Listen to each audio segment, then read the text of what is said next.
Hello viewers, welcome back to my channel mtechcare নতুন take ভিডিওতে স্বাগত জানাচ্ছি আমি মাহি মহিউদ্দিন।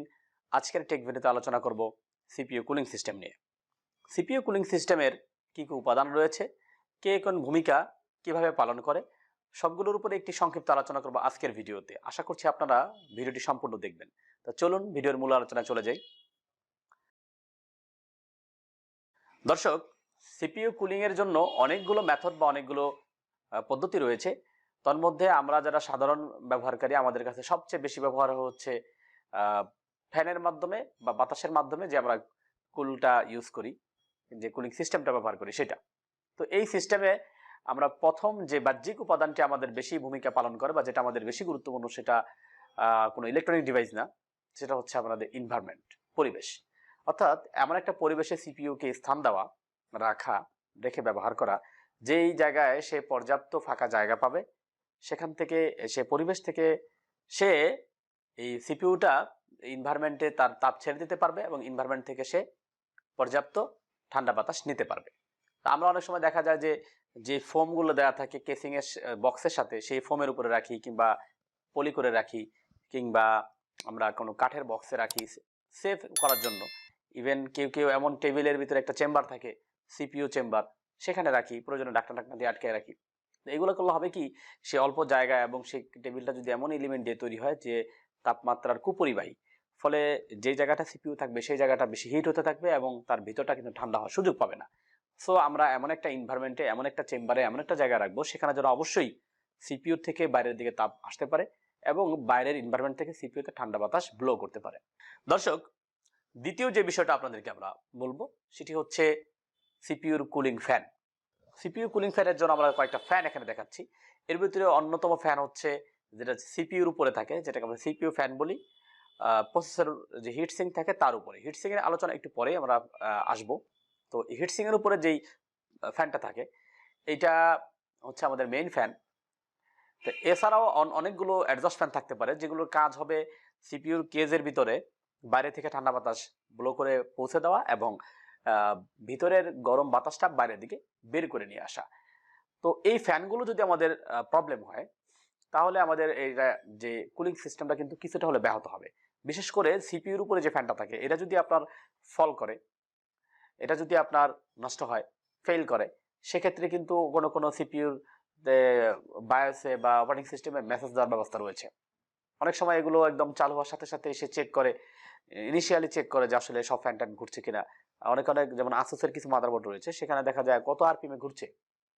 ল্যাপটপে ডেস্কটপে দুই জায়গায় রয়েছে এই ধরনের বায়োস সিস্টেম, কত আরপিএমে ঘুরছে কোন ফ্যানটা, সেটা কিন্তু আপনি দেখতে পারবেন। তো এইগুলোর জন্য ওয়ার্নিং এর সিস্টেমও রয়েছে। ফ্যান যদি ফেল করে সেক্ষেত্রে ওয়ার্নিং দেবে, চালু হবে না, অপারেটিং সিস্টেম চালু হবে না, আপনাকে ওয়ার্নিং দিয়ে সেখানে স্ট্রাইক করবে। তো যাই হোক, তা আমাদের এই ফ্যানগুলো আমাদেরকে যত্ন সহকারে এটাকে রাখতে হবে। ফার্স্ট অফ অল এটাকে পরিষ্কার রাখতে হবে এবং আমাদের মাঝে মাঝে দেখতে হবে যে এই ফ্যানগুলো ঠিকভাবে ঘুরছে কিনা। কোনো সময় ময়লার কারণে কিংবা ফ্যানগুলো দীর্ঘদিন ব্যবহারের ফলে ক্ষয়প্রাপ্তির কারণে, মেকানিক্যাল যে ক্ষয় হয়, ফলে এটা স্লো হয়ে যায় কিংবা জ্যাম হয়ে যায়, কিংবা এমন হতে পারে যে এটা নয়েজ করছে। তো নয়েজ যখন করে তখন এটা অবশ্যই কিছুটা হলেও কম ঘুরে এবং নিশ্চয়ই নয়েজটা বিরক্তিকর। আপনি এই ধরনের ফ্যান হয় রিপেয়ার করাবেন যদি সুযোগ থাকে, নচেত আপনি চেঞ্জ করাবেন। বেশিরভাগ কুলিং ফ্যানগুলো যেগুলো নর্মালি 31, 41, 61, 81 এই ধরনের লেভেলের যে মাদারবোর্ড, সেখানে কিন্তু খুবই কম দামি কুলিং ফ্যান ইউজ করা হয় হিটসিং সহকারে। সেটা হয়তো 200 থেকে 250 টাকার ভিতরে পেয়ে যাবেন। যাই হোক, এছাড়া যে ফ্যানগুলো রয়েছে অ্যাডজাস্ট ফ্যান, সেগুলো আমাদেরকে বাই ডিরেকশনালি ইউজ করতে হবে। অর্থাৎ কিছু ফ্যান থাকবে যারা বাইরে থেকে ভিতরে বাতাস প্রবেশ করাবে, আর কিছু ফ্যান থাকবে আমরা এমনভাবে সেট আপ করবো তারা ভিতর থেকে গরম বাতাসটা বাইরের দিকে নিয়ে আসবে। এইভাবে আমরা এটাকে ইউজ করব বিশেষভাবে খেয়াল করে। এরপরে আসা যাক হিটসিং। আপনারা যেই প্রসেসরের উপরে একটা ধাতব পিণ্ডের মতো দেখতে পান, স্ক্রিনে সেটা দেখিয়ে দিচ্ছি। যে ধাতব পিণ্ডের মতো দেখতে পাচ্ছেন, অনেক সময় এটা অ্যালুমিনিয়াম বা সিলভার যাই বলি, অনেকে আমরা যদিও এটাকে সিলভার হিসেবে যাচ্ছি না, সিলভার মানে তো রূপা, মূলত এটা হচ্ছে অ্যালুমিনিয়ামের একটা কাস্টিং, সাথে কিছু উপাদান মিক্স করা আছে। তো এই অ্যালুমিনিয়ামের এই যে প্লেটগুলো থাকে, এগুলো বিভিন্ন মডেলের থাকে, স্কোয়ার থাকে, সার্কুলার থাকে। এর ভিতরে আবার অনেকগুলো প্লেট রয়েছে, জালিকা রয়েছে। এই জালিকাগুলো কিন্তু এখানে একটা বিশেষ ভূমিকা পালন করে। তো এই আমরা যদি দীর্ঘদিন ব্যবহার করার ফলে এই জালিকাগুলো ব্লক হয়ে যায়, উপর দিয়ে ব্লক হতে পারে, সাইড থেকে ব্লক হতে পারে। তো এগুলো যখন ব্লক হয়ে যায় তখন আপনার এনভায়রনমেন্ট যদি ঠিকও থাকে, ফ্যানগুলো সব ঠিকও থাকে, এর পরেও কিন্তু আপনার কুলিং সিস্টেম একটা বড় ধরনের একটা ঝুঁকিতে থাকবে। কারণ এই হিটসিঙ্কটার কাজ হচ্ছে সিপিইউ যে টেম্পারেচারটা ক্রিয়েট করে সেই তাপমাত্রাটা সে কিন্তু সেই হিটটা সে দ্রুত তার প্লেটে পৌঁছে দেয়। কারণ এখানে এমন একটা পদার্থ দিয়ে হিটসিঙ্কটা তৈরি করা হয় যার তাপ পরিবাহিতা খুব বেশি, তাপ পরিবহন ক্ষমতাটা খুব বেশি। যখন সিপিইউতে একটা হিট ক্রিয়েট হয় সেই হিটটা দ্রুত এটা সে শুষে নিয়ে তার যে প্লেটগুলো রয়েছে, জালিকাগুলো রয়েছে সেই জায়গায় ছড়িয়ে দেয়। এখন এই জালিকাগুলোর আমরা করি কি কুলিং ফ্যান দিয়ে মূলত জালিকার ভিতরে বাতাস দেই, আমরা এয়ার ব্লো করি। তো এই বাতাসগুলো যখন এই জালিকার ফাঁকা দিয়ে বা পাশ দিয়ে যখন যায় তখন এই প্লেটগুলো, এই জালিকাগুলোর এই বাতাসের সংস্পর্শে কিছু তাপ ছেড়ে দিয়ে এটা ঠান্ডা হয়।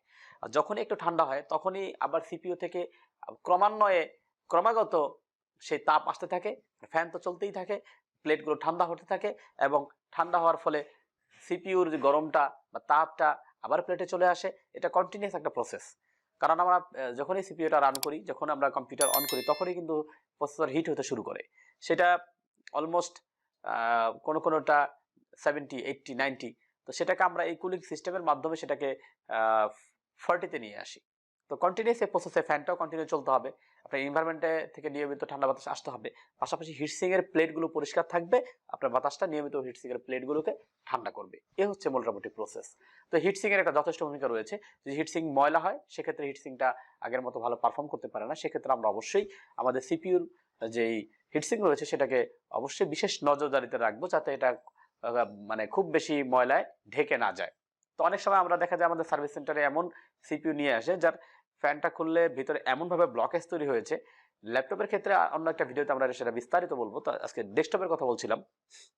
এই ডেস্কটপের সিপিইউ যে হিটসিং, এটা এমন ভাবে ঢেকে থাকে যে এখানে বাতাস দিলে একটু বাতাসও এর প্লেটের ভিতর দিয়ে যেতে পারে না। তো এই জন্যই কিন্তু এটা স্লো করতে পারে, ল্যাগ করতে পারে, হ্যাং করতে পারে এবং পারফরমেন্স অবশ্যই কমে আসবে। পাশাপাশি এটা বড় ধরনের থার্মাল ঝুঁকিতে থাকে। আপনার মাদারবোর্ড, আপনার অন্যান্য অ্যাক্সেসরি সব ওভারহিট হয়ে গিয়ে তার কার্যক্ষমতা নষ্ট হয়ে যেতে পারে। কোনো ক্ষেত্রে এই ওভারহিট হয়ে কিন্তু অনেক ধরনের বড় ধরনের দুর্ঘটনাও ঘটায়। তো আমরা এই ভেবে খুবই একটা সচেতন থাকবো। আমার এই কুলিং সিস্টেম নিয়ে ভিডিও করার কিন্তু সবচেয়ে বড় কারণটা হচ্ছে দুর্ঘটনা এড়ানো। আমাদের কম্পিউটারের লংজিভিটি পারফরমেন্স তো অবশ্যই এর সাথে রিলেটেড, বাট সবচেয়ে বড় বিষয়টা হচ্ছে দুর্ঘটনা এড়ানো। এই যে কম্পিউটার ব্রাস্ট করবে, কম্পিউটার মাদারবোর্ড বার্ন করবে, এই জাতীয় সমস্যা কিন্তু মূলত বেশিরভাগ ক্ষেত্রে ঘটে থাকে থার্মাল ইস্যুতে। তো দর্শক, আমরা জানছিলাম প্রথমে একটা এনভায়রনমেন্ট, এমন একটা চেম্বার, এমন একটা জায়গা যেখানে সিপিইউ কমফর্টলি বাইরে থেকে ঠান্ডা বাতাস নিতে পারবে, তার গরম যে তাপটা সেটা বাইরে ছেড়ে দিতে পারবে, এই সিস্টেমটা আমরা রাখবো।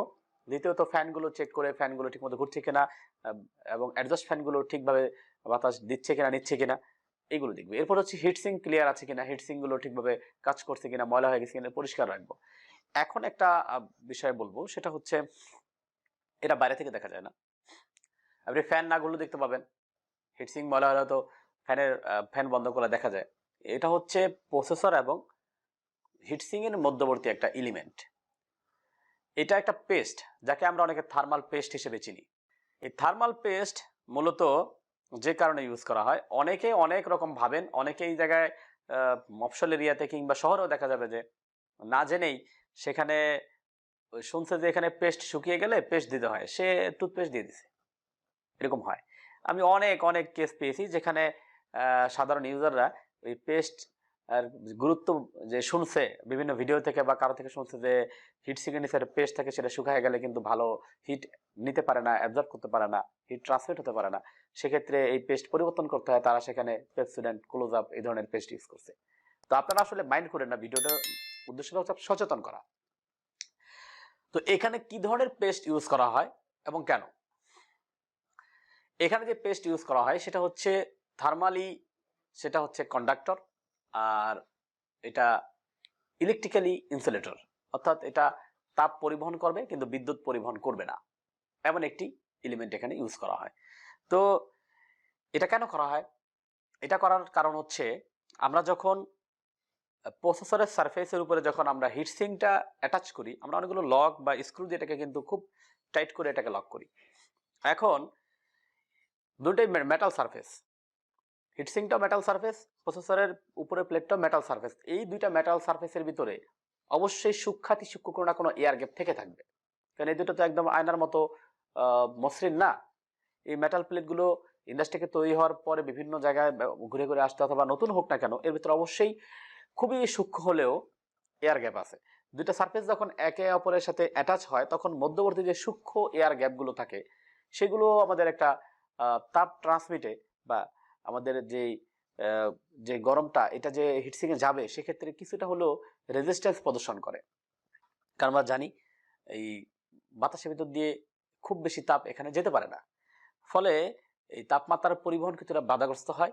এই তাপমাত্রা যেন অতি দ্রুত, অর্থাৎ আমাদের সিপিইউ বা প্রসেসর যখনই হিট হবে সাথে সাথে যেন এই হিটটা সম্পূর্ণ অংশটাই যেন হিটসিং এর ভিতরে চলে যেতে পারে, এই উদ্দেশ্যে এয়ার গ্যাপটা ব্লক করার জন্য, এয়ারটা বের করার জন্য এবং ভালোভাবে থার্মালি কন্ট্যাক্ট করার জন্য সেখানে এই যে থার্মাল পেস্ট রয়েছে সেটা ইউজ করা হয়। এটা বিশেষ প্রক্রিয়া, বিশেষ কেমিক্যাল দিয়ে তৈরি।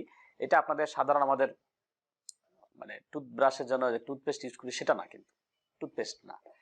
আপনারা এগুলো আপনাদের এখন কম্পিউটার দোকানগুলোতে ছোট প্যাক রয়েছে 10 টাকায় অথবা 20-30 টাকা বা 50 টাকায় সিরিজ কিনতে পাবেন, অথবা 90 থেকে 250 টাকার ভিতরে ভালো বড় সিরিজ আছে, আপনারা ছোট একটা প্যাক নিলে হয়ে যাবে।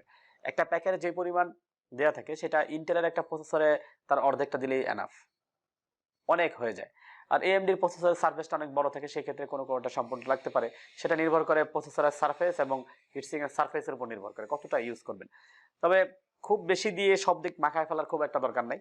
আপনি ওখানে একটু একটা মাঝখানে একটা ফোঁটা দিলেন চাপ দিয়ে, কারণ দেখবেন যে আপনি যখন ইউজ করছেন পুরোটা খুললে দেখবেন যে মাঝখানে একেবারেই জায়গা ছিল না, খুবই সামান্য একটু লেগে থাকে, অতটুকুই যথেষ্ট।